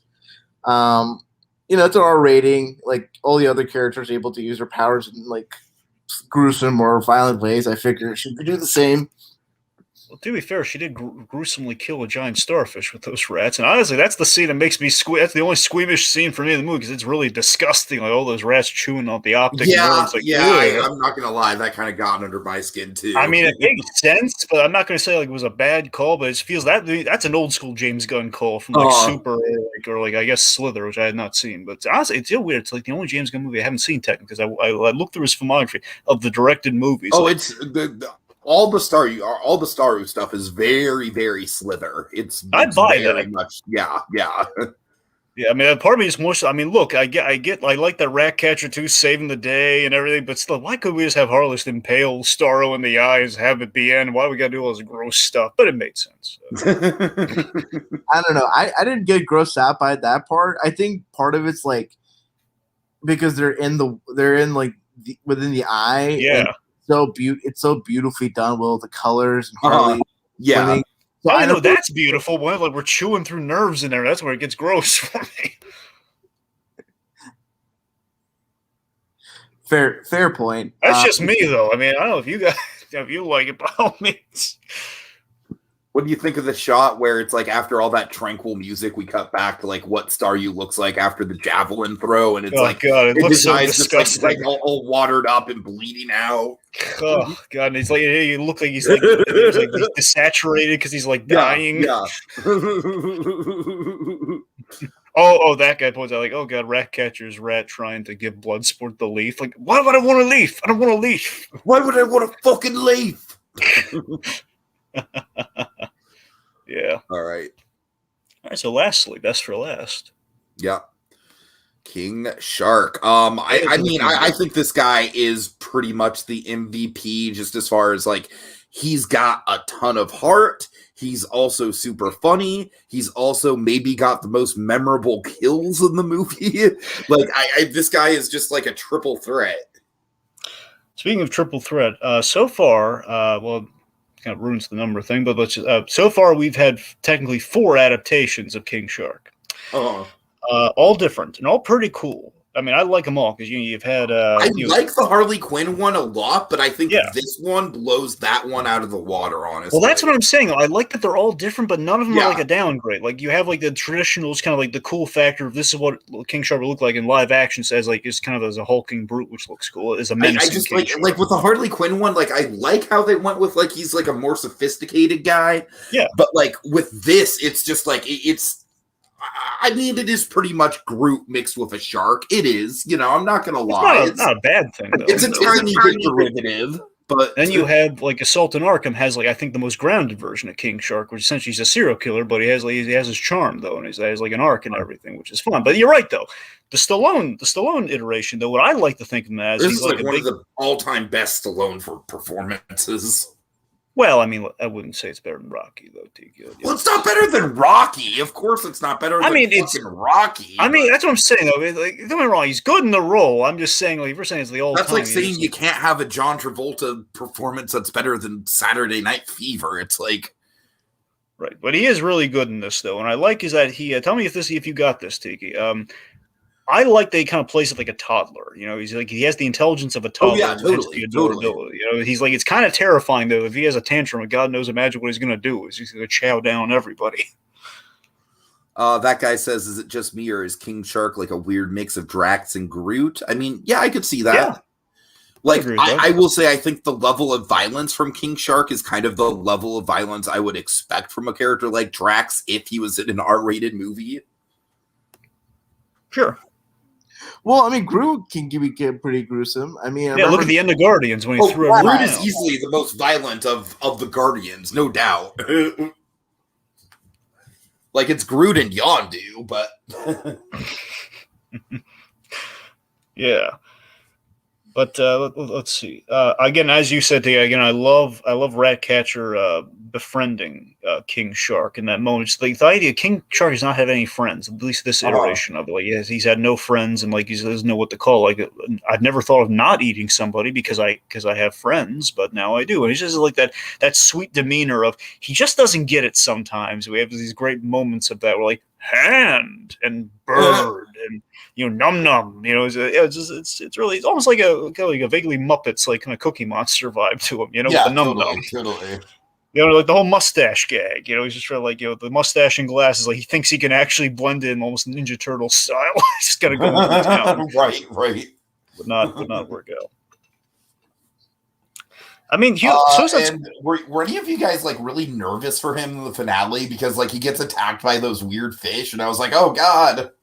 That's okay. That's one other flaw I have the movie. It's not a crippling flaw, it's like a nitpick. Really, it's like I have no idea what the heck those piranha I teeth. don't either.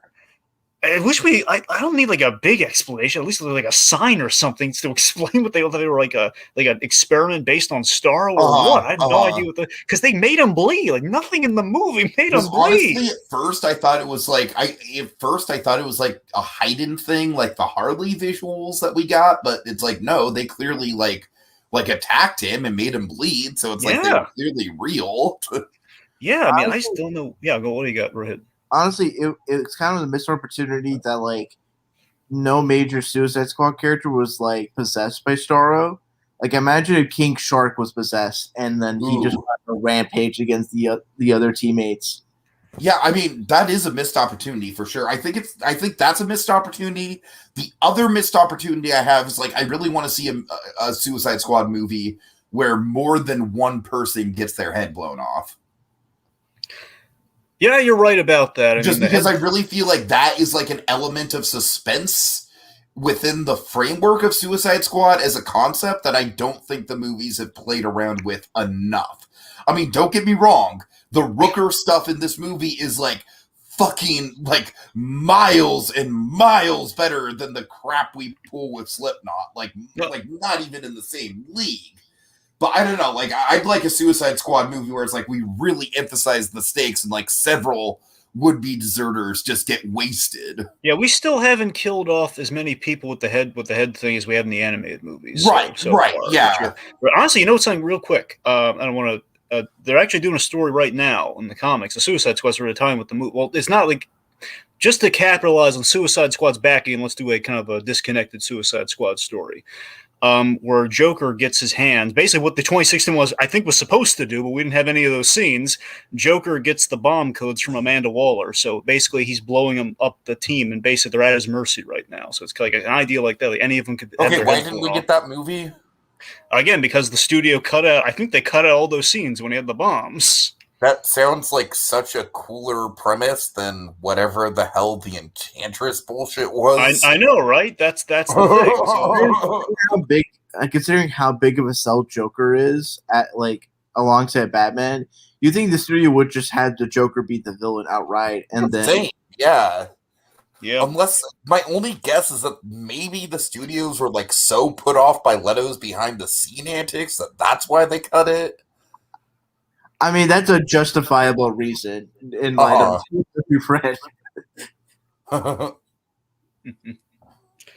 Yeah, but you're right though, Tiki. I mean, it'd be interesting to kind of put that head blowing up tension back, back in the fray at some point. But I don't know. We'll see if we do more. If we're gonna have that, like maybe again, if they did something that connected, think just by the virtue of in the first movie, correct me if I'm wrong, it was literally only Slipknot and El Diablo that died, right?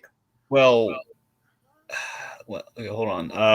I thought you were going to ask which one had their heads blown off, because El Diablo did not, but in terms of dying, God, I'm pretty sure those were the only two that I can remember. Yeah, it's kind of sad if you're right about that. That's what I'm saying. So it's like, at least with this movie, we get a lot of deaths. Like, that is definitely a step in the right direction. No, you're right about that, T. I think we only killed them, those two. Yeah. Like, that's really sad when you think about it. It's anyways. I mean, especially compared to I feel like that just makes the opening scene of this movie just all the more rewarding, because it's just like, okay, you want death in the Suicide Squad? Here you go.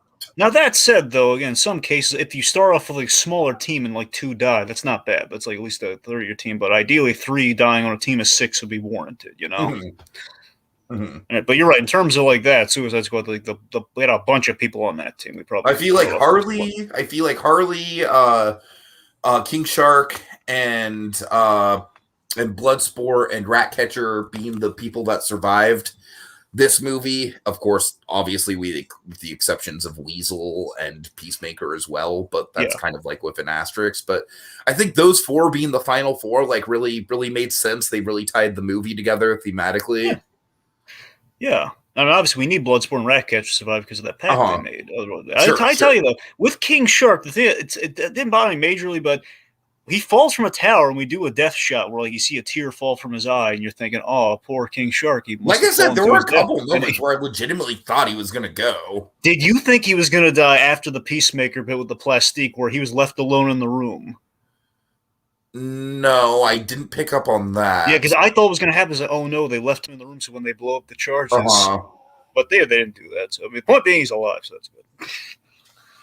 And then just to kind of like transition out, like Weasel is all like, are we gonna see Weasel again? I want to see Weasel again. Well, given that it's Gunn's brother, if James Gunn does another Suicide Squad movie, I'm sure he's gonna. We gotta, yeah. I'm sure he'll pop up somehow. Surprised if like there's like if Weasel shows, like, you know how like there will be like Easter eggs will show up like on like news broadcasts like in the background like, so I wouldn't be surprised if it not even just like video, it's just a Chiron saying like Weasel miraculously survives being squad. I can see that. Yeah. All right. Yeah. So yeah, I mean, it's already confirmed that Gunn is going to, in fact, come back to DC after Guardians 3. Yes. I don't think it's been confirmed that it's for Suicide Squad or not, but you know, whatever he does, I'm very much looking forward to it. All we know for a fact is we're going to get Gunn on Peacemaker, which is already in the can, I think. So that's going to be a series on HBO Max, and they want him for other movies. They I just really haven't hope said. we get Weasel and Peacemaker. Well, I mean, I don't. That's the cool thing. You know, Gunn said something. I want to just so you guys know about this in case of what this project's could be. James Gunn, because a lot of people thought Peacemaker, if he gets killed in the movie, which technically he did, then he came back at the end. But that people thought Peacemaker might be a prequel series. Now, James Gunn definitively said he doesn't like prequels. He considered doing it as a prequel series, and realized, I don't like prequels. I'm not going to do that. So whatever he's doing is probably not going to be a prequel. So that's something to know about whatever project he does next at DC. Hence Weasel. I wouldn't be surprised if Weasel did show up. Like